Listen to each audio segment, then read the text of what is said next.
हे guys, welcome back. पिछले episode में हमने ट्रांसलेशन का कंप्लीट मैकेनिज्म पढ़ा था। Initiation, elongation, termination. लेकिन अब एक इंटरेस्टिंग क्वेश्चन। अगर 61 कोडोन्स अमीनो एसिड कोड करते हैं और सेल में टीआरएनए मॉलिक्यूल 61 से काफ़ी कम होते हैं, तो फिर हर कोडोन कौन रिकॉग्नाइज करता है? क्या हर अमीनो एसिड कोडोन के लिए अलग टीआरएनए होता है? बिल्कुल नहीं। और इसी को हम सॉल्व करते हैं फ्रांसिस क्रिक की एक हाइपोथेसिस से। उन्होंने दिया वुबल हाइपोथेसिस।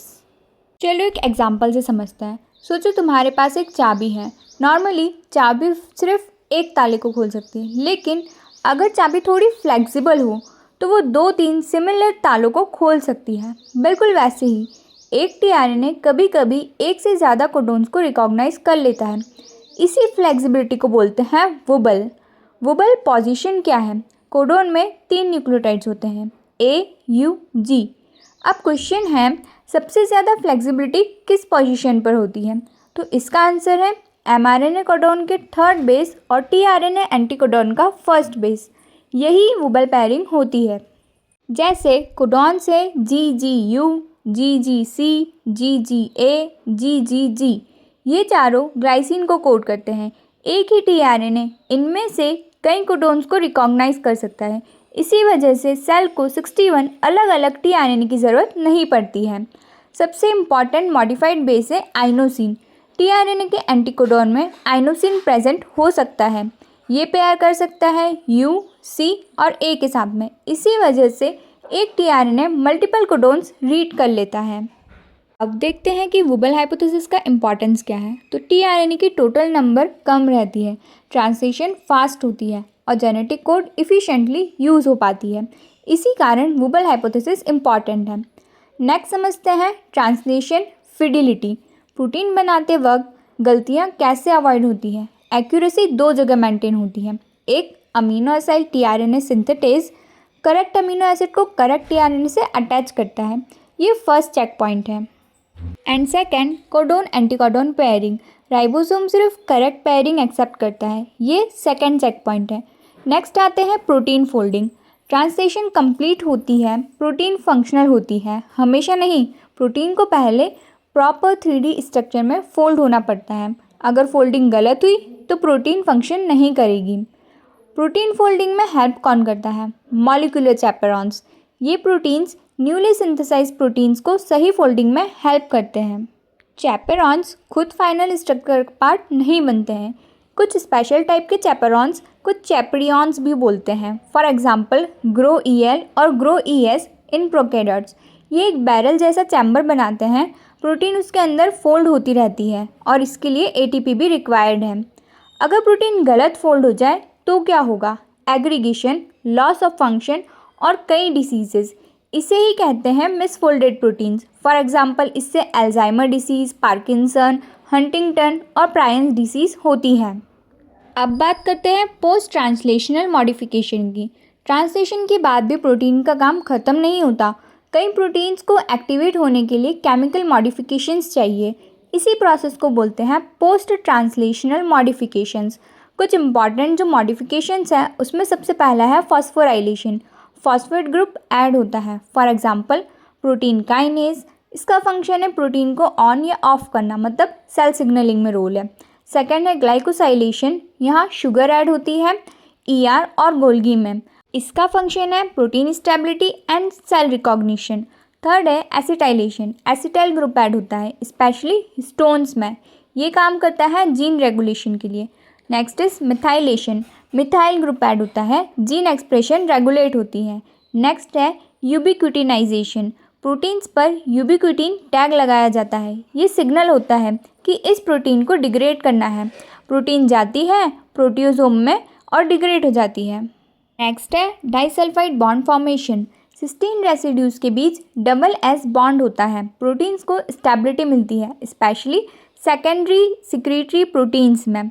नेक्स्ट है प्रोटीन टारगेटिंग। सारी प्रोटीन साइटोप्लाज्म में नहीं रहती। कुछ न्यूक्लियस, कुछ माइटोकॉन्ड्रिया, कुछ लाइबोसोम, कुछ प्लाज्मा मेम्ब्रेन। कुछ सिक्रीशन के लिए हर प्रोटीन के पास एक सिग्नल सीक्वेंस होता है जो उसका डेस्टिनेशन डिसाइड करता है। ये कॉन्सेप्ट हम सेल बायोलॉजी में बहुत डिटेल में पढ़ेंगे। अभी के लिए सिर्फ इतना समझ लो कि हर प्रोटीन अलग अलग ऑर्गेनल्स में रह सकती है, जिनके लिए उनके पास अलग अलग सिग्नल सीक्वेंस रहता है। प्रोटीन एक नई शर्ट है समझो, और फैक्ट्री से निकलते ही उसे आयरन करना, फोल्ड करना, पैक करना और एड्रेस के हिसाब से भेजना पड़ता है। ये सब पोस्ट ट्रांसलेशनल मॉडिफिकेशन के अंदर आते हैं और प्रोटीन टारगेटिंग भी इसके ही बराबर है। और अगर क्वेश्चन आए वुबल हाइपोथेसिस किसने दी थी, तो आंसर करना फ्रांसिस क्रिक। अब समझते हैं कि अगर ट्रांसलेशन लाइफ के लिए इतनी इंपॉर्टेंट प्रोसेस है तो क्या हम इसे मेडिसिन की हेल्प से रोक सकते हैं?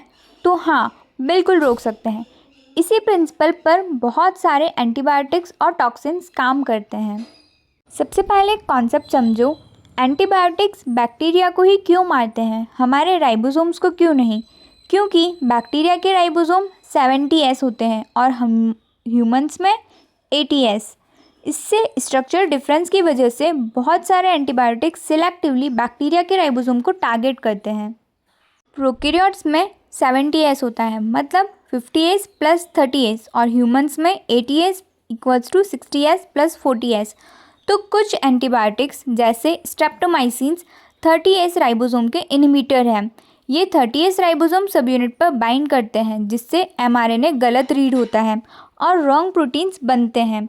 इसके लिए एक मेमोरी ट्रिक भी है, स्ट्रेप्टो मतलब 30S पर। इसके अलावा है टेट्रासाइक्लिन, ये भी 30S पर बाइंड करता है, लेकिन मैकेनिज्म थोड़ा अलग है। ये ए साइट पर अमीनो एसिड tRNA को आने से रोक देता है, यानी न्यू अमीनो एसिड राइबोसोम में इंटर ही नहीं कर पाते और ट्रांसलेशन स्टॉप हो जाता है। अब देखते हैं 50S राइबोसोम के इनहिबिटर। इसमें है क्लोरा एम्पीफिनेकॉल। ये 50S राइबोसोम पर बाइंड करता है और पेप्टाइडल ट्रांसफरेज की एक्टिविटी को इनहिबिट करता है, जिसके रिजल्ट में पेप्टाइड बॉन्ड नहीं बनेगा और प्रोटीन सिंथेसिस रुक जाएगी। नेक्स्ट है इरिथ्रोमाइसिन। ये भी 50S पर बाइंड करता है। ये ट्रांसलोकेशन को इनहिबिट करता है। राइबोसोम एक कोडोन के आगे मूव नहीं कर पाता और ट्रांसलेशन रुक जाती है। अब आते हैं एक बहुत फेमस कंपाउंड पर, प्यूरोमाइसिन। ये स्पेशल क्यों है? क्योंकि ये अमीनो एसिड tRNA का स्ट्रक्चरल एनालॉग है। ये ए साइट में इंटर कर जाता है, ग्रोइंग पेप्टाइड चेन से जुड़ जाता है, लेकिन आगे इलॉन्गेशन कंटिन्यू नहीं होती, जिसके रिजल्ट में प्री मैच्योर टर्मिनेशन हो जाती है। और एक इंटरेस्टिंग बात, प्यूरोमाइसिन प्रोकैरियोटिक और यूकैरियोटिक दोनों के राइबोसोम को अफेक्ट कर सकता है। Next is cycloheximide. ये सिर्फ यूकैरियोटिक 80S राइबोसोम को इनहिबिट करता है। इसमें ट्रांसलोकेशन इनहिबिट होती है, इसलिए रिसर्चर लेबोरेटरी में बहुत यूज़ करते हैं इसे। नेक्स्ट आता है डिप्थीरिया टॉक्सिन। अब एंटीबायोटिक से टॉक्सिन की तरफ चलते हैं। ये बैक्टीरिया का टॉक्सिन है, लेकिन ये राइबोसोम को डायरेक्टली टारगेट नहीं करता। ये इनहिबिट करता है इलॉन्गेशन फैक्टर 2 को। जब इलॉन्गेशन फैक्टर सेकंड इनएक्टिव हो जाएगा तो ट्रांसलोकेशन बंद हो जाएगा और प्रोटीन सिंथेसिस रुक जाएगी। नेक्स्ट आता है राइसिन। ये एक प्लांट टॉक्सिन है जिसका सोर्स है कैस्टर बीन्स, राइसिनियस कम्युनिकस। ये डायरेक्टली 28S rRNA यानी कि 60S सब यूनिट को डैमेज करता है, जिसके रिजल्ट में राइबोसोम परमानेंटली इनएक्टिव हो जाते हैं और ट्रांसलेशन स्टॉप। ये सबसे पावरफुल टॉक्सिन में से एक माना जाता है। एक बार रिवाइज करते हैं। स्ट्रेप्टोमाइसिन 30S के लिए है, रॉन्ग रीडिंग करवाता है। टेट्रासाइक्लिन 30S के लिए है, ए साइट को ब्लॉक करता है। क्लोरा एम्पीफिनेकॉल 50S के लिए है, पेप्टाइडल ट्रांसफरेज को ब्लॉक करता है। इरिथ्रोमाइसिन 50S में ट्रांसलोकेशन को ब्लॉक करता है। प्यूरोमाइसिन अमीनो एसिड tRNA को मिमिक करता है और प्री मैच्योर टर्मिनेशन करवाता है। साइक्लोहेक्सिमाइड 80S के लिए है और ट्रांसलोकेशन को ब्लॉक करता है। डिप्थीरिया टॉक्सिन EF2 को इनहिबिट करके ट्रांसलेशन स्टॉप करता है। और रिसिन 20S rRNA को डैमेज करके राइबोसोम को इनएक्टिव बनाता है। अब आते हैं हमारे सवाल पर, why are antibiotics selective? Tetracycline bacteria को ही क्यों मारता है, ह्यूमन सेल्स को क्यों नहीं? क्योंकि बैक्टीरिया राइबोसोम का स्ट्रक्चर डिफरेंट होता है। ड्रग स्पेसिफिकली उसी स्ट्रक्चर को रिकॉग्नाइज करती है। इसी कॉन्सेप्ट को बोलते हैं सिलेक्टिव टॉक्सिसिटी।